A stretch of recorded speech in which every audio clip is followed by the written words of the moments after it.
বন্ধুরা, আমি যাচ্ছি আপনাদের সাথে গ্রাম জেলার রাজীবপুর থানার গরুহাটে। আর মাত্র একদিন পরেই কোরবানির ঈদ, সবাই গরু কিনতে আসছে। চলুন আমাদের বাজারটা আপনাকে একটু দেখাই। এই যে দেখতে পাচ্ছেন, এই গরুটা চেয়েছে 1,70,000।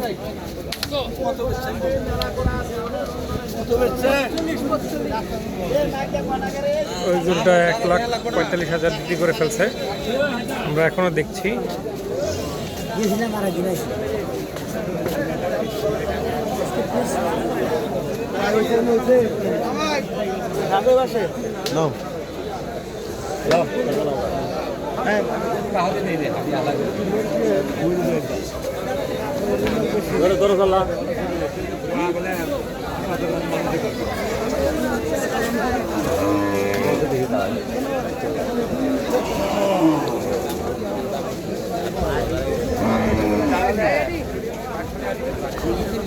আমরা এখানে একটা করে 1,40,000 বলেছিলাম, বাট উনি কোনোভাবেই দিয়ে রাজি হচ্ছে না। উনি 1,60,000, 1,50,000 এরকম চায়। এই গরুটা কি সুন্দর একটা।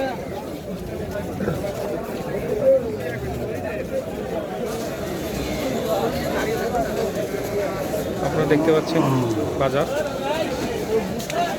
গরুর হাটটা খুব জমজমাট হয়ে উঠছে।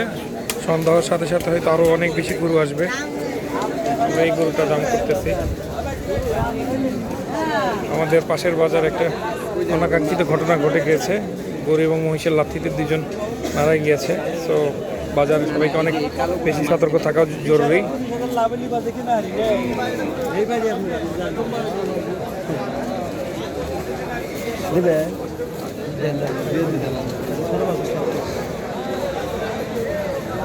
কোরবানি হয়তো একমাত্র আল্লাহর উদ্দেশ্যেই, মানুষকে দেখানোর উদ্দেশ্য না, মাংস খাওয়ার উদ্দেশ্য না। কোরবানির রক্ত মাংস এগুলো আল্লাহর কাছে পৌঁছায় না। আল্লাহর কাছে পৌঁছায় আছে মানুষের নিয়ত।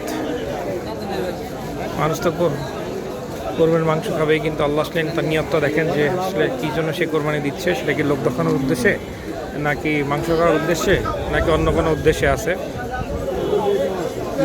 একমাত্র আল্লাহর উদ্দেশ্যেই কোরবানি হতে হবে, তবেই সেই কোরবানি হবে। এবং কোরবানি অবশ্যই হালাল টাকায় হতে হবে। হারাম টাকায় কোরবানি গ্রহণযোগ্য না আল্লাহর কাছে।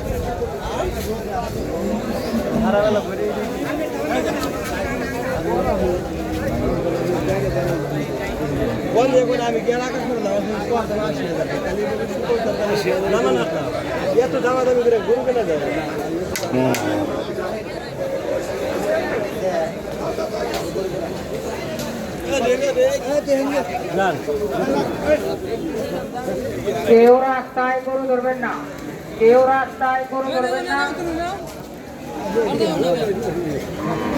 কেউ রাস্তায় গরু ধরবেন না, কেউ রাস্তায় গরু ধরবেন না। রাস্তা ক্লিয়ার করে দিন, রাস্তা ক্লিয়ার করে দিন। খুবই ডেঞ্জারাস ব্যাপার।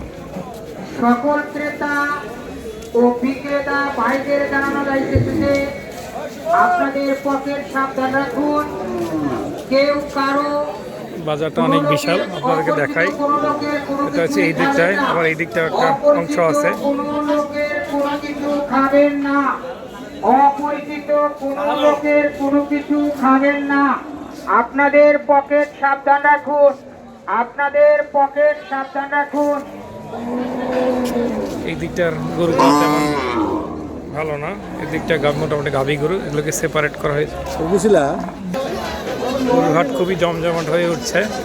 আপনারা জানেন 28 তারিখে পবিত্র কোরবানির ঈদ, আর মাত্র দুদিন আজকে সহ। আজকে হচ্ছে 26শে মে 2026, কালকে 27শে মে, 28শে মে পবিত্র কোরবানির ঈদ। জমজমাট রাজীবপুর কোরবানির হাট।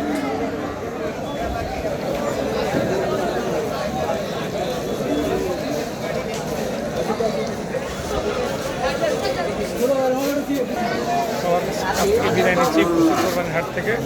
সকলকে ধন্যবাদ। আসসালামু আলাইকুম।